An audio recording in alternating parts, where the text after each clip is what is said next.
Hey guys, OmniGamer here, back in another video. Today I'm going to be once again showing you guys my Sega Mega Drive game collection. Now it's been quite a few months. The last time I showed you my Mega Drive games would have been back in July of last year. Since then I've gotten a bunch more games because the Mega Drive is one of my favourite consoles to collect for at the moment. It's not a particularly big collection, but is definitely all killer, no filler, that's for sure. And yeah, most of the games are boxed, but I do have a few loose games as well up here. So here's my collection as of January 2025. Yes, I don't really know what else to say really, so let's just get straight on with it. I'm going to move these loose carts. We'll come back to those. Let's start off with the box games first. So they're all in alphabetical order. So starting things off, we have quite the heavy hitter actually for the system. Comic Zone. This is quite a unique game actually. I can't think of any other game that's quite like it.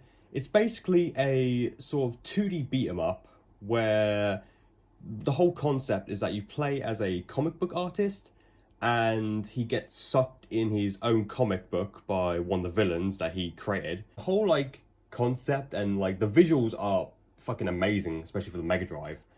And yeah, it's just, I can't think of any other game that's quite like it. I mean, there might be some indie games out there that maybe were like inspired by this and have like a similar sort of concept, but Comic Zone is the only game I can think of that is truly like this. It is quite a unique game for sure.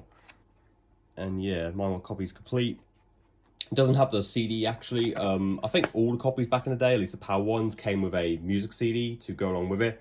My one doesn't have that, but yeah, but still really awesome to have this, especially considering like this is again quite a heavy hitter. You're looking about easily about £70 for a complete box copy of this game, and even more if it has the CD. So yeah, so quite the pricey game as well for the system. Alright, and then next we have a game that pretty much everyone had back in the day, for the most part. Desert Strike, Return to the Gulf. Yeah, so this was made by EA, and the Strike series was, at one point, there was about 6 of them, I think.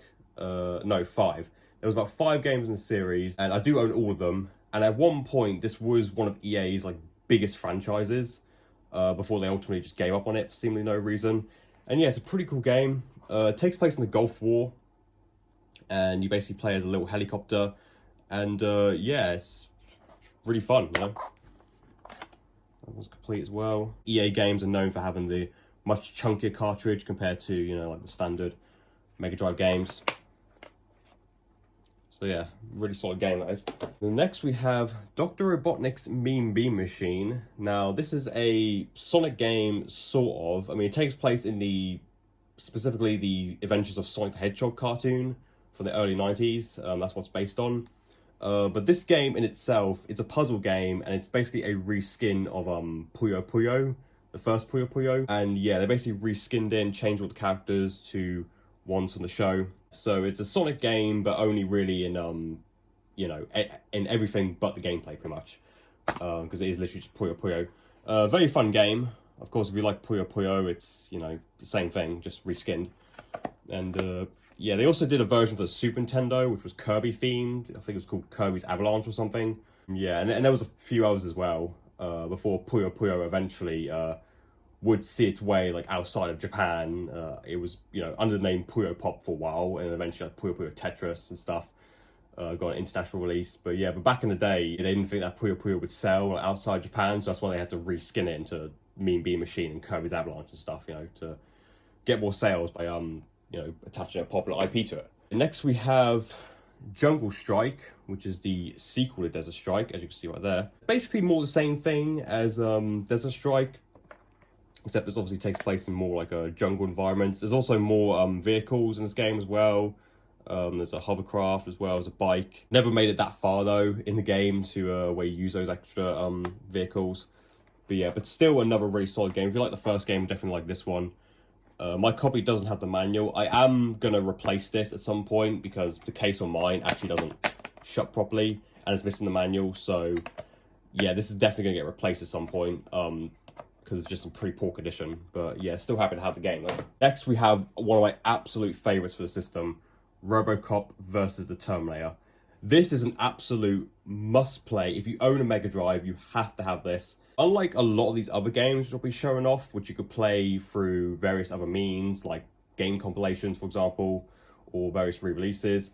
This is one of the few games that you pretty much have to have the original hardware in order to play. I mean, you can emulate, of course, but yeah, this game has never had a re-release, so it's pretty much still stuck on the Mega Drive. There were other versions of this game. There was a Master System version, and there was also a Super Nintendo version, which was actually a completely different game. But yeah, this is an absolute phenomenal game. It's basically a 2D run and gun where you play as RoboCop. Just look at that box art, you know. Just absolutely fucking awesome, you know. That one's complete as well.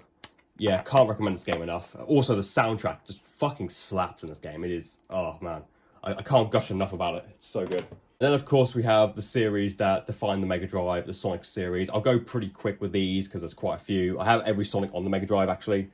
So, starting off, we have Sonic the Hedgehog, of course. The best-selling game, the most iconic game for the Mega Drive. I mean, we all know about it, you know. There's not much I can really say about it that hasn't already been said 8 billion times. Still a good game, even though the sequels are better. Speaking of which, here's Sonic 2, my personal favourite game on the Mega Drive, and also my favourite Sonic game of all time.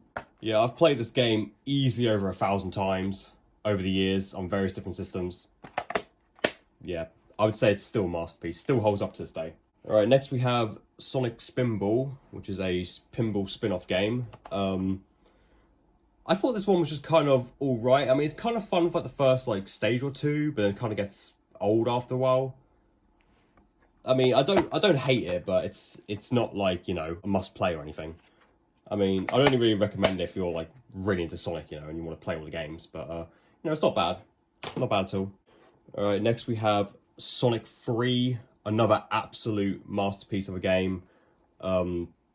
Yeah, just what else can I say really? It's Sonic 3. Yeah, it's complete as well.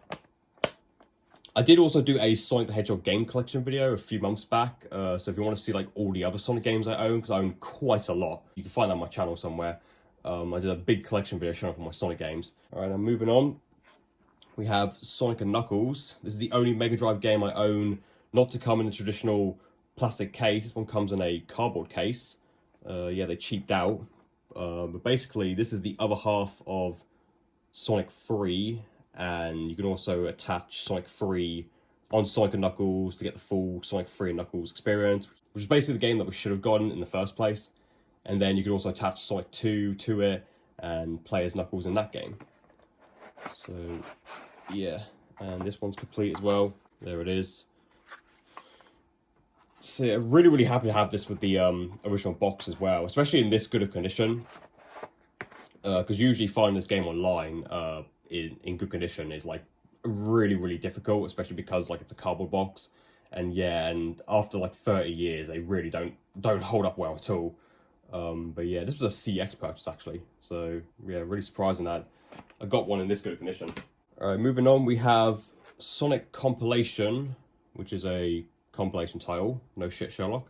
This has 3 games on it: Sonic 1, 2, and Dr. Bomb's Mean Bean Machine, which I have the separate releases of all of those. I only wanted this just to complete the set, you know, of Sonic games for the Mega Drive. So yeah, that's the only reason why I have this pretty much. Again, complete. Alright, and then the last Sonic game released for the Mega Drive was Sonic 3D Flicky's Island. This was another sort of weird spin-off made by Traveller's Tales, actually. Later go on to do like Sonic R and various other games, and eventually the Lego games, pretty much all they do now. Yeah, this is an interesting game. It's quite technically impressive for the Mega Drive. It looks really good for a Mega Drive game. I thought this game was alright, honestly. A lot of people really didn't like it. I didn't think it was that bad. I mean, the controls do take a while to get used to, especially because it plays at an isometric angle. But once you get the hang of it, it's honestly not a bad game. In fact, this was a game that I've come to like a whole lot more in recent years. And I don't know why. Like, it's not, like, amazing, but it's definitely not a bad game. And there are aspects of it that I do quite enjoy.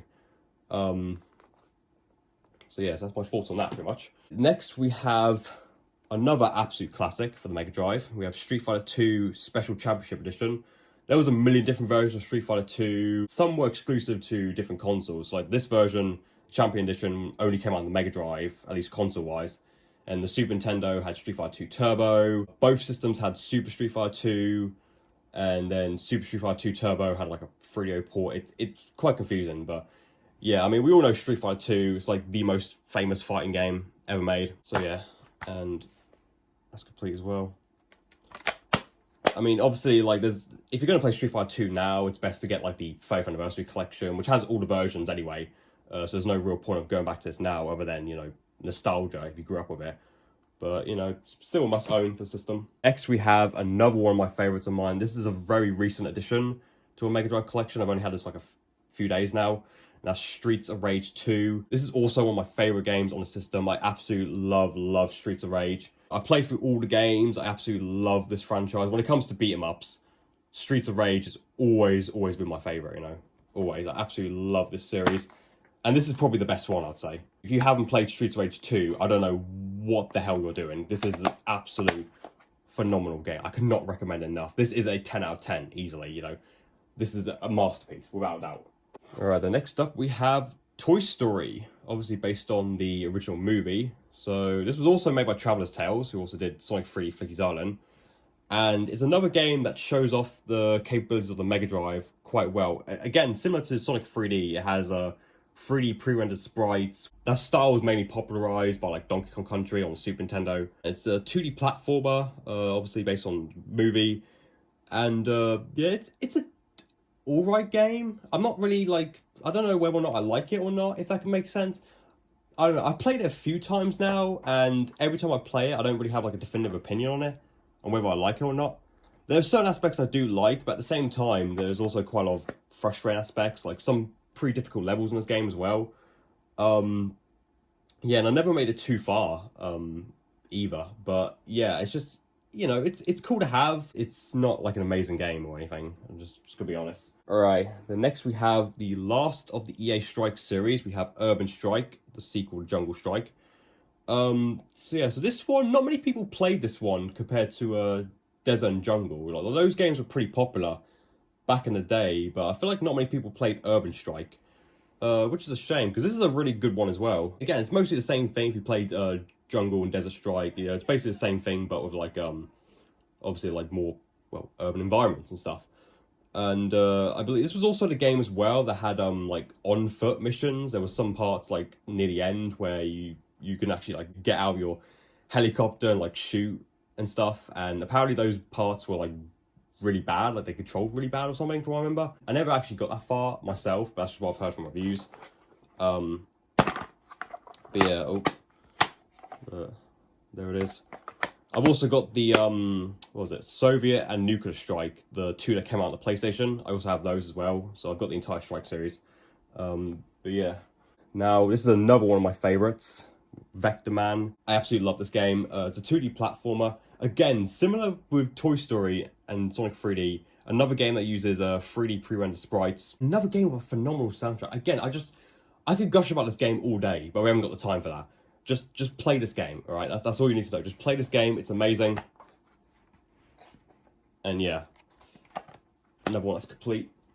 The last game we have here, at least box game, is Virtua Racing. Yeah, this game is very unique in the Mega Drive's library, because this is the only game for the system to use the Sega Virtual Processor chip, which is basically a chip inside the cartridge that allowed it to do additional things that the base console just couldn't do. And of course, what made Virtua Racing so popular in the first place when it first came out in the arcade is that it was one of the very first fully 3D polygonal racing games. And yeah, they brought it over to the Mega Drive using the SVP chip.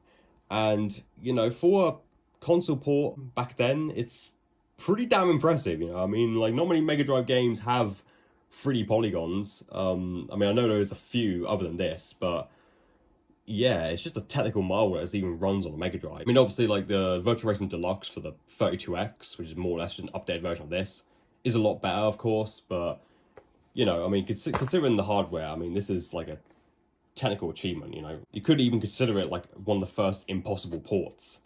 But yeah, just look at that cartridge. It's absolutely massive. But yeah, it's got, like, additional chips inside that allow this game to run. And yeah. So, those are all the box games I have. Now, let's just quickly go over the loose carts I have here. I've only got just 3, so they should be fairly quick. So, let's start off. Here we have Mega Game 6, Volume 3, I think this is. So yes, there's a compilation cart. It's got 6 games on it. Sega Soccer, Columns, Super Monaco Grand Prix, Revenge of Shinobi, Sonic 1 and Streets of Rage 1.